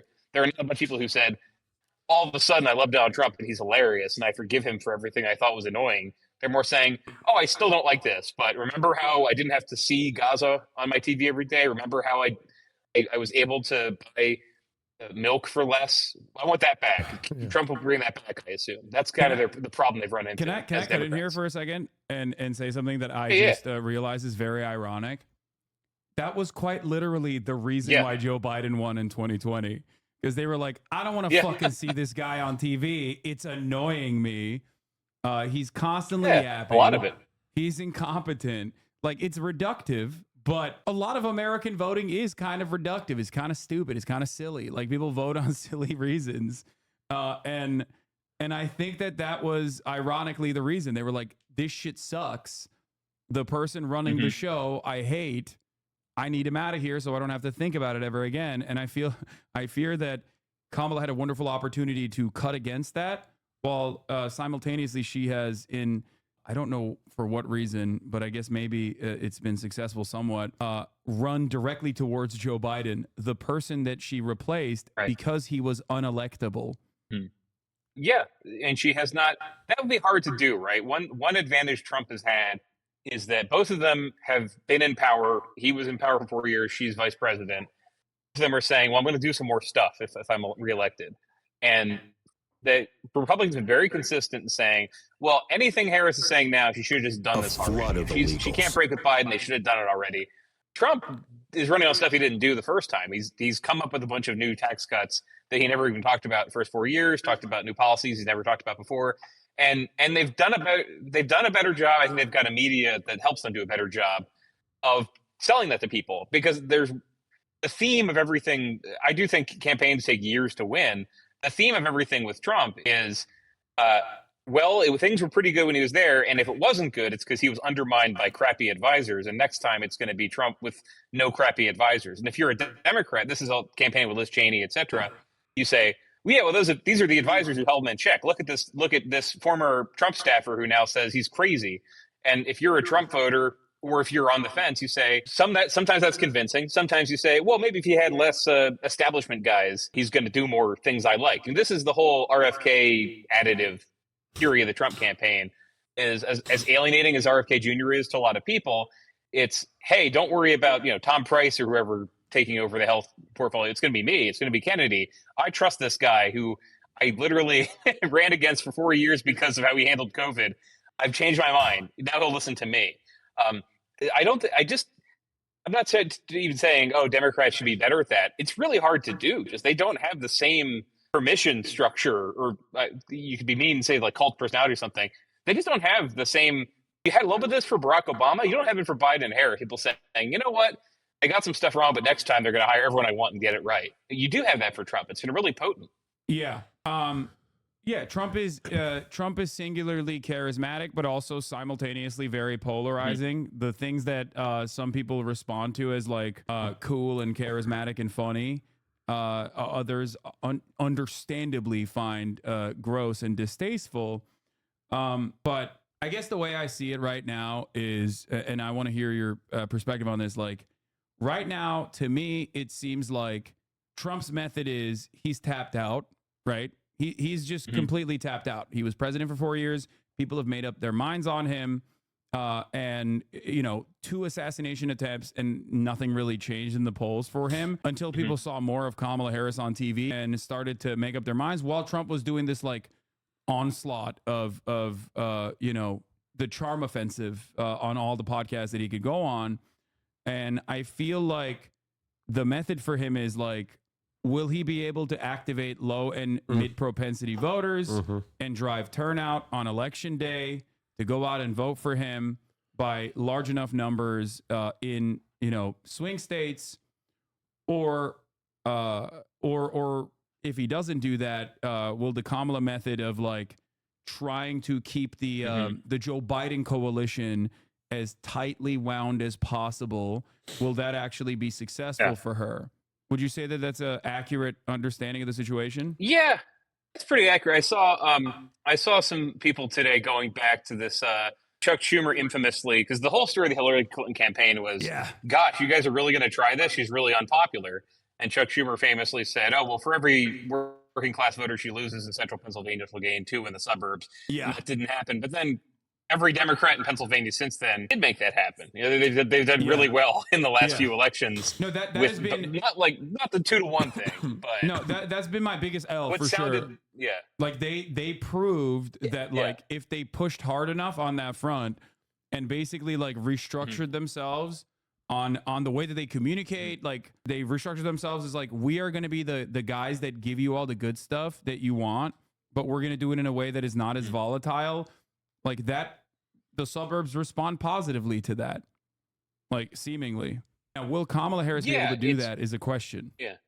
And so the thing is, she kind of has been with these voters, these college educated voters who have been moving to the left. I should say moving to the left is a fine way to put it. I should say moving away from Republicans, because they didn't all become leftists. But she has been doing that. In all the polling, you'll see, look at any poll of the Midwest where she's up by a little bit. She's up because she's doing a bit worse than Biden did with working class voters of all races, and she's doing better with college educated voters. It feels weird that those are the opposite, but you know what I mean? Like the different coalition. She has improved in like the suburbs of Milwaukee, and as she's done a little bit worse in, frankly, parts of downtown Milwaukee. That's true. It's very close. And there's no Democrat. Some Democratic incumbents have done better than this, but it is just the Biden coalition is losing some people who don't look they're ever going to vote for us again, at least with Trump as the option. Who do we replace them with? And they've been replacing them with frustrated Republicans. And so she has moved to the center, and she's still, if you listen to her entire speeches, she still has some progressive ideas. She's talked about home care being covered through Medicare. I listen a lot to Bernie Sanders, I talked to him when last time I talked about this. talked to him over the summer, but he was very clear. I think that they would win if they did more progressive policies and said, here's what I will deliver. And she's been doing a little bit of that. He's a little bit happier, but they're generally not, they don't want to run as we're going to recover with a bold New Deal plan the way that Joe Biden did. They don't think you can do that. They don't think you can add the ex-Republicans you need, because they think you're renting those people for one election and then they're going to go away. Now, the larger, maybe we'll get into this, the larger, it's like, she's doing, in every competitive state, she's doing a little bit worse than the Senate candidate, right? Or the candidate for governor. She's doing a little bit worse in Nevada. She's doing a little bit worse in Arizona, a lot worse in Arizona. Doing worse in Ohio and Michigan. So, like, to be fair, there's a reason. I think that, like, the Republican Party, for some indecipherable reason, has decided to run, like, objectively bad green candidates in a lot of these races that just poll like dog shit. I don't know what else to say, because like no one wants the troop guy that has already had, like, what, 2 failed, like, state senatorial runs or whatever, like in Nevada, who is like a Trumpian weirdo on top of everything else. Like, I think that, like, it's the Kerry Lake strategy that they just keep fucking bouldering over and over again for some weird indecipherable purpose. And I think that is part of the reason. And I do suspect, and maybe I'm wrong on this, I'm asking you, I suspect that a different reason, a different part of the reason is because senatorial runs, I think, have more policy by design. It's rarely ever just like vibes based in the way that like a general election and presidential campaigns can be run on vibes a little bit to a certain degree. Like whereas like a Senate seat is maybe not as like close and personal as like a governor is. Because like that's the reason why you see differences on the ballot splits on like gubernatorial races. Even if it's packaged in the general election, like you will have red governors in blue states, blue governors in red states that are profoundly popular, because people associate that not with the party, but with like, what can this guy do for me and what kind of immediate impact he might have in my life. And I feel like the Senate race is a little bit closer to that idea than the presidential race. Am I mistaken? Yeah, that's definitely happening. They're all. I can't think of a state where the Republicans have a better Senate candidate than Trump for the purpose of what we're talking about. Because none of them could. Again, what is so attractive about him to people who didn't vote for him before is he used to be president and things were cheaper when he was president and there was no war in Gaza. And you can't, if you're just a Republican Senate candidate, you can't say that. You were not. You can't prove this. You're just running on the Trump agenda, which, taken away from his record, is not that popular. I mean, he's still not that popular when the best numbers of his political career are coming out right now, and he'll sometimes hit 48% of people who say he did a good job as president. Like, that's not great, but it used to be 40%. Whereas if you're Dave McCormick in Pennsylvania, you're just a guy who worked for the Bush administration. Everyone misses that. And you made a lot of money in Connecticut, a hedge fund, and now you're running. And he's got a good bio in some ways, but he can't. He's just running on the Trump message and saying, "I'm going to reverse the inflation. I'm going to fix all this stuff." You are seeing Republicans echo a lot of his messaging around the country. I wrote about this last week, how the Trump campaign's been running a lot of ads about trans issues, and the Senate Republicans have started running those ads.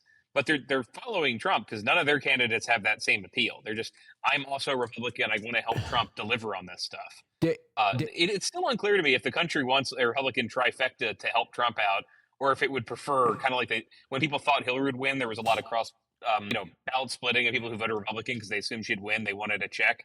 I wonder. I've thought that's part of it too, although I haven't met a lot of voters who think that.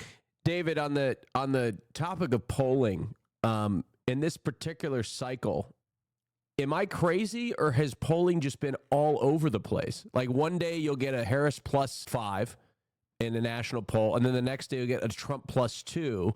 And I saw a Fox News poll, which is I understand is a reputable pollster, showing Trump +2 in the national, but then the crosstabs show, which is I understand that the crosstabs aren't exactly, the margin of error is larger, but showing Harris up on this in the swing states, basically implying that she could lose the popular vote and then win in the swing states. my question, in any other cycle, have we seen polls be this erratic and all over the place, or is this unique to this particular cycle? A little, yeah. We've seen some wacky polls in the past. I was at the Post when we put out this. The polling unit's not the reporters, not the same people. We put up this poll that said Biden up in 17 in Wisconsin, and I remember Democrats had to push back and say that's not true. We're trying to win Wisconsin. By no means that 17-point poll lead. I've seen less huge divergence. The divergence has been really like 4 points because it's close. Polls that come out where there is a shift of 3 points from the last one, but that means Michigan went from Kamala 50 to Kamala 48, Trump 50, and that causes a panic. The polls there are fewer than there used to be. There's also a lot of, and this is the good lib thing to get annoyed with.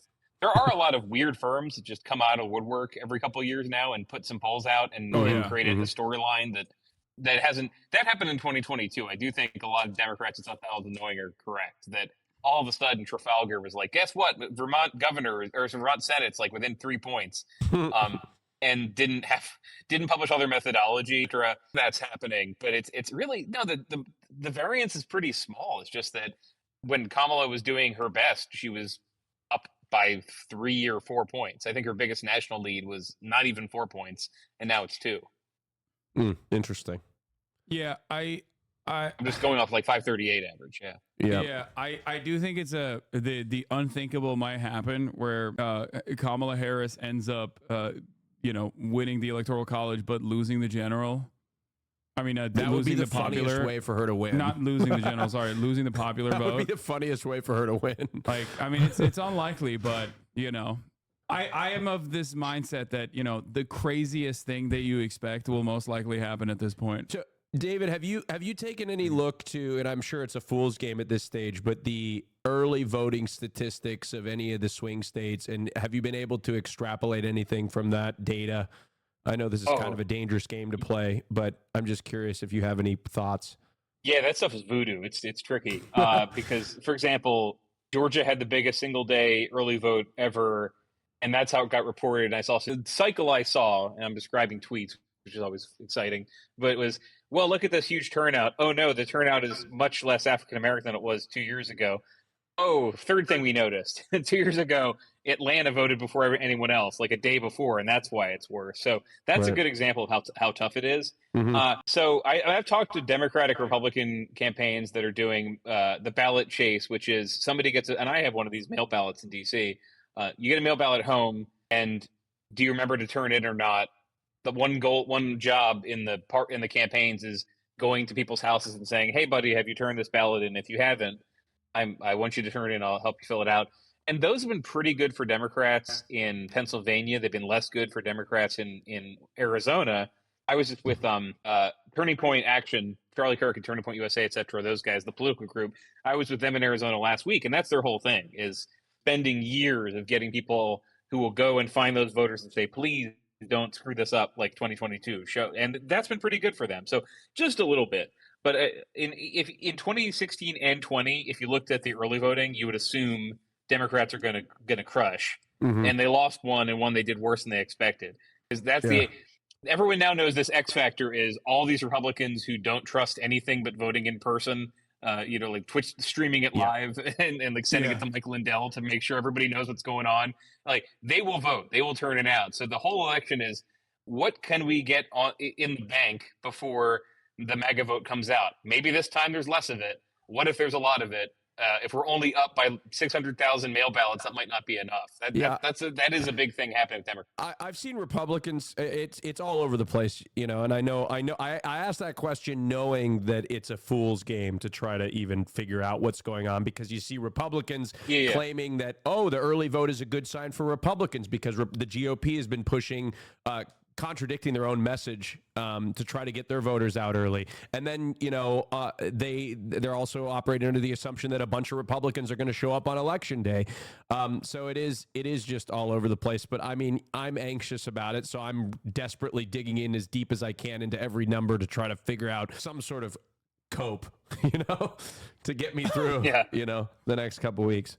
Oh no, that's real tough. I mean, it's just nobody knows how many MAGA voters are going to show up on election day. So it's if the turnout was really bad and Democrats started to panic, we're not getting our people out. That'd be one thing. But they've got some. They're feeling like they're doing what they built the campaign to do with the early vote. They don't feel bad about it. They just Arizona's is the one where Republicans are doing a little bit better because they. But remember, this is 2 years of Republicans in Arizona telling themselves we could have won the election for Kari Lake, but we all showed up on election day and the machines are broken. Yeah. So they've been inculcated in please vote before it's the last day. Yeah. Who knows what's going to happen? I've got theories. You never know. I mean, I've got theories that I hope come true. Like, I hope that these low propensity voters for Trump, you see a lot of it's just a bunch of noise, but it's just really a bunch of frat dudes who like to wear red hats and then get wasted the night before election day and can't show up to vote. That's my hope, is what actually happens. But, God knows. It's really, I've learned since the last election, a lot of it's just turnout. You got to turn out your base. And if they show up, then you'll win. And if they don't, they won't. Okay, so one thing I want to talk about here is the way that Kamala Harris is perceived. I'm going back to the same thing that I was talking about earlier. The differences between like an 08 style hope and change, like overtly progressive campaign message that activates like a younger base of support, and versus the Hillary Clinton, post Hillary Clinton, like we're going to activate the suburbs method that Kamala Harris is utilizing. One thing that I've always found to be tricky with that, with respect to Kamala Harris, is the reality that 46% of Americans find her to be too liberal. Now, I think I'm no big city lawyer, but I've been around the block at least a decade now, covered a couple of these campaigns. I think that just means she's black. She's a black woman. And I think that a lot of voters perceive her as that, regardless of what she says and regardless of what she communicates, right? Because she has not communicated a radical message at all. If anything, I consider her message to be far too radical in the right-wing direction. And I fear that I don't want Donald Trump to win, but I feel as though trying to get the college suburban, college educated suburban white voters to overcome certain aspects of maybe like underlying white supremacist resentment is a tricky bargain for someone with the optics of Kamala Harris being a black woman. That's why I think it's a bit of a Kamala gamble. story has done these twists and turns, because if you could teleport and bring in the 2012 Kamala Harris, this was the one who was famous for being the DA, the San Francisco DA, who was less liberal than the predecessor and was going after truants. I saw this after the Fox News interview. The Republican, it was the RNC account that did this. She said to Bret Baier, "Oh, I would never call Americans stupid," and they said, "Aha, what about this?" And it was a clip of her telling an audience about how to go after like truants and saying, "What else do we know about these people? They are stupid." And that was the kind of Kamala that people did not see as super far left. So then she runs for president. I'd say she gets to Washington and she's part of the Trump resistance. She's signing on to Medicare for all. She is doing more liberal things, progressive things, at least saying them in public, than she did in California. And then she's vice president. They don't do all that stuff. Now, it's not just, oh, she's a black woman from California, I assume she's more liberal. I think part of that is there because San Francisco is still sort of a stand-in for a lot of people for liberal, or or gay is another one. But I mean, you say San Francisco now to a conservative, and it's the city of where everyone's homeless and there's crime everywhere. That's probably her fault. So she's tried over the career, and she's rebooting a little bit of the software from before she became a senator. No, I was a prosecutor, and I was a tough prosecutor. I carry a Glock. That stuff has done a little bit of good for her. She definitely is seen as less liberal than she was 3 months ago. Because the old story was, can I show Biden you picked something? this I'm going to share DEI my candidate. screen. Go ahead. Oh yeah, go ahead. I'm talking too much. Because I want to. No, not at all. I want you to look at this as well, because this is from Blueprint, the newest polling on what kind of messaging and what kind of preference effect it has overall, and preference effect on independence. And I feel like a lot of the things that she has said that are, if you look at it, it's like literally the most progressive things that she says, regardless of her background, poll spectacularly. Regardless of her background, regardless of like what people say against it, like counter messaging. I use price gouging regularly. I think they like accidentally landed on a brilliant way to message something with that one. It's like unique, I think. And then they, of course, predictably dropped it kind of and stopped talking about it because they got scared of like the counter messaging against it. And then everything that goes down to like, you know, neoliberalism versus like, you know, actual right-wing sentiment. You asked me what the difference is between Joe Biden and me. That will be one of the differences. I'm going to have a Republican my candidate. Preference effect overall plus 10 minus 10 for Harris. For independents, minus 12 Harris. What, if anything, would you have done differently than President Biden during the past 4 years? Asked one host. Harris responded, "There's not a thing that comes to mind." Minus 21 Harris, minus 26 Harris. Yeah. I sort of was a holdout on that because in my mind I thought, yeah, well, she's his vice president. That's a great trick question to ask, because the follow up is always, well, why didn't you do it? If Biden wanted to do this differently, why didn't you go there and do it? Biden ran for president, and he'd been Obama's VP, and this was a question he got sometimes. So, okay, you were telling him that he was handling Afghanistan wrong. Why didn't you do something? But just the way she put it, because every question you could answer in a better way. You know, what if they could run that again, and she said something like, "Well, I'm a different person," and kind of like she told Fox, that they wouldn't have had that clip. Yeah, I believe that the progressive stuff that you highlight, the blueprint put in there, and I talked to Blueprint too. It is the economic populist stuff, right? It is, and that's the thing. They don't think they lose any of these Republican voters by saying we're going to expand Medicare to cover home care. They would if they said, and we're going to replace everybody's health care with Medicare, which would be a stupid thing to say because that's not how you're supposed to sell Medicare for all. But yeah, the progressive stuff they are running on, they're pretty confident that stuff plays. It's tough for them. I'm not trying to say, poor campaign. But this happens with every campaign. Is the message of the day is, hey, everybody, we're rolling out this new popular healthcare plan. You're going to love it. That can get overwhelmed by other stuff. Or, hey, this happened a couple days ago. Hey, we've got a plan for Black America. Here are the specific things that are going to benefit Black men. And one of them is protections for crypto. And the story is, why is she so obsessed with crypto? Like, it's really getting that message out is tough, but that's their job. So she's definitely I need to pause there for a second. Hit some like foul balls when she's tried to say, here's my popular idea. I need to cut in there though. The percentage of the percentage of Black men that own crypto is 20%. And I'm almost certain, like, at least this is anecdotal from my friends, but it is a 1-to-1 of the percentage of, I think, Black voters that will vote for Donald Trump. I think that's one of the that might be one of the only that's one of the only niche micro targeted campaign messages that like directly impacts the targeted audience. Damn, this guy's good.